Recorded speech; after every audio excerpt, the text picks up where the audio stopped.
इस नए वीडियो में आज हम लेकर आए हैं जीके T20 सीरीज की यह तीसरी वीडियो। फ्रेंड्स, इसके पहले हमने जीके T20 सीरीज की 2 वीडियो ला रखी है और उसी सीरीज की यह तीसरी वीडियो है। आज हम बात करने वाले हैं इस वीडियो में जीके के 20 अति महत्वपूर्ण प्रश्न जो पीछे किसी न किसी एग्जाम में पूछा जा चुका है और आगे भी ऐसे प्रश्न पूछे जाने की प्रबल संभावना है। तो चलिए शुरू करते हैं। आज का पहला क्वेश्चन है, सिंधु सभ्यता का कौन सा स्थान भारत में स्थित है? ऑप्शन ए है हड़प्पा, बी मोहनजोदड़ो, सी लोथल, डी उपरोक्त में से कोई नहीं। तो फ्रेंड्स, सिंधु घाटी सभ्यता का वह स्थल जो भारत में है, इसका सही उत्तर हो जाएगा सी लोथल। लोथल फ्रेंड्स भारत में है और हड़प्पा जो है और मोहनजोदड़ो ये दोनों स्थल पाकिस्तान में है।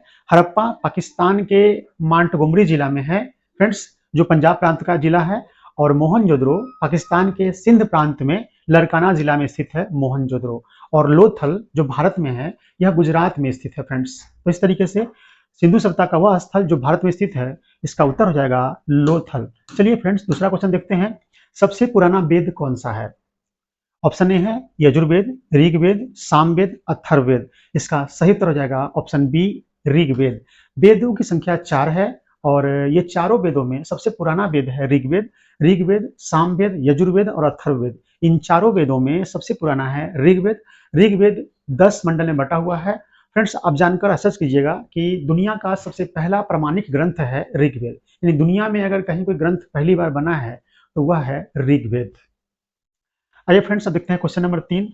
पानीपत के तीसरे युद्ध में मराठों को पराजित किया था। ऑप्शन ए मुगलों ने, बी अफगानों ने, सी अंग्रेजों ने, डी रोहिल्लों ने। तो फ्रेंड्स, इसका सही उत्तर हो जाएगा ऑप्शन बी अफगानों ने।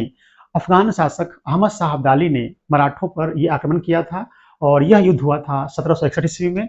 पानीपत का प्रथम युद्ध हुआ था 1526 में, द्वितीय युद्ध हुआ था 1556 में और तीसरा युद्ध हुआ था 1761 में, जिसमें अफगानों ने पानीपत के तीसरे युद्ध में आपको मराठों को बुरी तरीके से पराजित कर दिया था और अफगान शासक थे अहमद शाह अब्दाली। फ्रेंड्स, इस युद्ध से यह पता चल गया कि भारत में अब कौन शासन नहीं करेगा। इस युद्ध से पहले यह पूरी तरह लग रहा था कि दिल्ली पर शासन करेगा मराठे लोग, लेकिन इस युद्ध में हार के बाद यह साबित हो गया कि दिल्ली पर यानी भारत पर अब शासन मराठों का नहीं होगा, क्योंकि मराठे बहुत कमजोर पड़ गए, बहुत कमजोर हो गए इस युद्ध में लड़कर और हारकर। मराठों से हर घर से एक सैनिक मारे गए थे इस युद्ध में और लगभग उस समय 3.5 लाख लोग मारे गए थे मराठे सैनिक। प्रत्येक परिवार से लोग लड़ने चले गए थे अब्दाली से, अफगानों से। तो इस युद्ध में आपको अफगानों ने मराठों को पराजित किया था। अब देखते हैं क्वेश्चन नंबर 4। भारत की स्वतंत्रता की पहली लड़ाई 1857 ईस्वी में प्रारंभ हुई थी। कहाँ से? कलकत्ता से, दिल्ली से, झांसी से, मेरठ से। इसका सही उत्तर हो जाएगा ऑप्शन डी मेरठ से। तो फ्रेंड्स, आप सभी जानते होंगे कि 1857 की क्रांति को भारत का प्रथम स्वतंत्रता संघर्ष कहा है वीर सावरकर जी ने, और यह शुरू हुआ था मेरठ से। मेरठ के सैनिकों ने विद्रोह करके आगे बढ़ा और दिल्ली पहुंच करके उस समय जो मुगल बादशाह थे बहादुर शाह जफर, अंतिम मुगल बादशाह को देश का यानी भारत का बादशाह घोषित कर दिया था और इस तरीके से 1857 की क्रांति शुरू हुई थी मेरठ से। अब देखते हैं क्वेश्चन नंबर 5। 1946 का कैबिनेट मिशन 3 कैबिनेट मंत्रियों से गठित था। निम्नलिखित में से कौन इसका सदस्य नहीं था? ऑप्शन ए है Lord Pethick Lawrence, B AB Alexander, C sir Stafford Cripps, D Lord Amery. तो फ्रेंड्स, इसका सही तो हो जाएगा D Lord Amery. Lord Amery cabinet mission के सदस्य नहीं थे। बचे हुए तीनों सदस्य थे Pethick Lawrence, AB Alexander, sir Stafford Cripps. ये तीनों कैबिनेट मिशन में मंत्रियों के दल में जो आए थे वो सदस्य थे और इसमें अध्यक्ष थे पैथिक लॉरेंस। 1946 में जो कैबिनेट मिशन भारत आई थी उसमें 3 सदस्य थे, lord Pethick Lawrence, AB Alexander, sir Stafford Cripps, और इसके अध्यक्ष थे लॉर्ड पैथिक लॉरेंस। अन्य 2 सदस्य थे sir Stafford Cripps, AB Alexander. Lord Amery इस मिशन के सदस्य नहीं थे। संविधान सभा में सदस्यों का चुनाव कैसे हुआ था? ऑप्शन ए सीधे जनता द्वारा, भारतीय राष्ट्रीय कांग्रेस के नामांकन द्वारा, भारतीय राज्यों के शासकों के नामांकन द्वारा, प्रांतीय सभाओं द्वारा। तो फ्रेंड्स, इसका सही हो जाएगा प्रांतीय सभाओं द्वारा। संविधान सभा के सदस्यों का चुनाव प्रांतीय सभाओं द्वारा यानी अप्रत्यक्ष प्रणाली से हुआ था फ्रेंड्स। आइए फ्रेंड्स, अब देखते हैं क्वेश्चन नंबर 7। मौलिक कर्तव्यों का समावेश भारतीय संविधान में हुआ है। ऑप्शन ए 40वें संशोधन में, 42वें संशोधन में, 43वें संशोधन में, डी 44वें संशोधन में। इसका सही तो हो जाएगा ऑप्शन बी 42वें संशोधन में। 42वां संशोधन इंदिरा गांधी के प्रधानमंत्रित्व काल में हुआ था और इस संशोधन के द्वारा कई संशोधन किए गए थे संविधान में। 42वें संशोधन में ही मौलिक कर्तव्य का प्रावधान भी किया गया था। रूस से लिया गया था फ्रेंड्स मौलिक कर्तव्य का प्रावधान। उस समय सोवियत संघ के नाम से जाना जाता था। तो मौलिक कर्तव्य के लिए उस समय की सरकार ने एक कमेटी गठित की थी, सरदार स्वर्ण सिंह कमेटी। और सरदार स्वर्ण सिंह कमेटी की सिफारिश पर ही इंदिरा गांधी के प्रधानमंत्रित्व काल में भारतीय संविधान में मौलिक कर्तव्य अनुच्छेद 51 क में शामिल किया गया था और भाग 4 क था संविधान का। तो इस तरीके से मौलिक कर्तव्यों का समावेश भारतीय संविधान में हुआ है 42वें संशोधन के द्वारा। 1976 में 42वें संशोधन के द्वारा जब मौलिक कर्तव्य शामिल किए गए थे तो उस समय सिफारिश किए गए थे 8 मौलिक कर्तव्यों की, लेकिन सरदार स्वर्ण सिंह समिति की सिफारिशों के आधार पर ही तो शामिल किया गया, लेकिन सिफारिश किए थे उन्होंने 8 मौलिक कर्तव्य को। इसमें थोड़ा संशोधन करके संसद ने कुल 10 मौलिक कर्तव्य निर्धारित किए। वर्तमान में अभी मौलिक कर्तव्यों की संख्या है 11, भाग 4 क अनुच्छेद 51 क में। आइए अब देखते हैं क्वेश्चन नंबर 8। भारत के नियंत्रक एवं महालेखा परीक्षक पद का कार्यकाल होता है ऑप्शन ए 4 वर्ष, बी 5 वर्ष, सी 6 वर्ष, डी 7 वर्ष।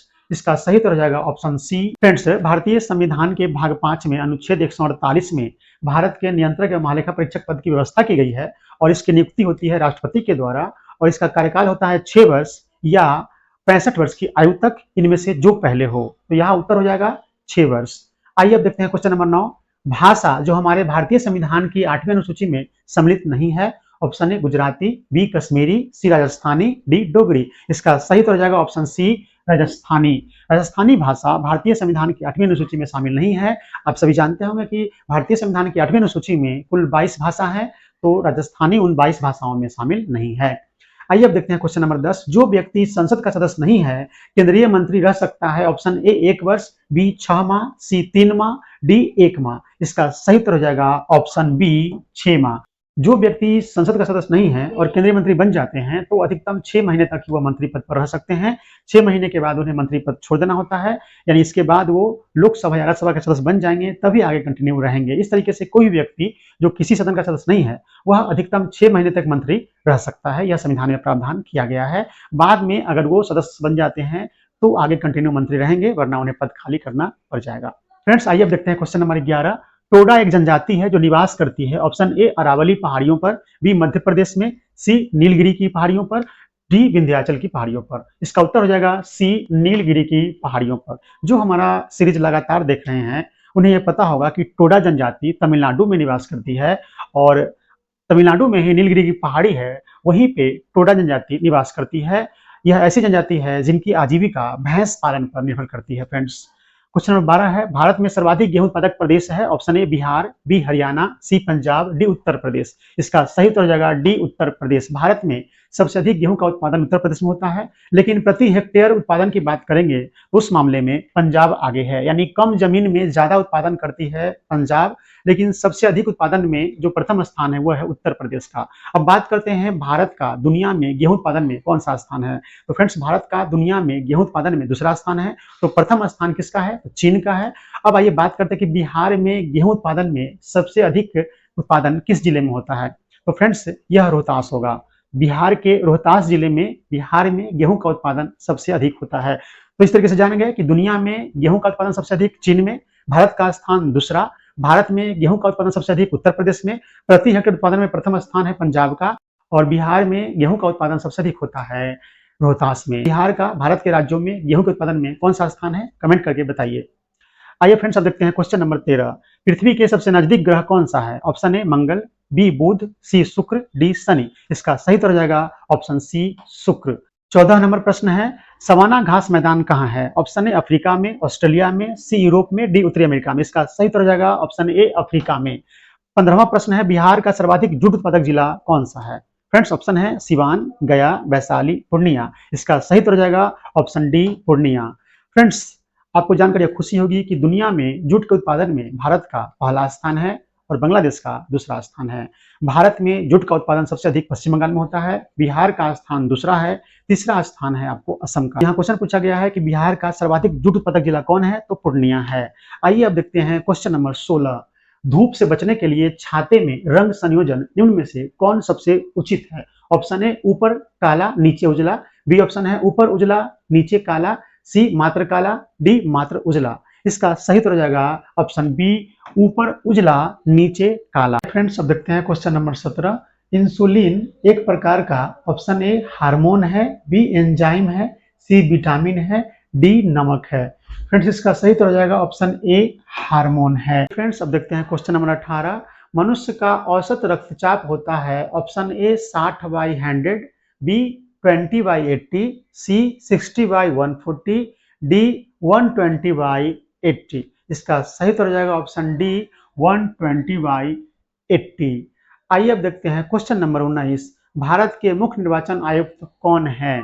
फ्रेंड्स बिहार में विधानसभा चुनाव चल रहा है, तो उसी से संबंधित ये दो प्रश्न हम लेकर आए हैं।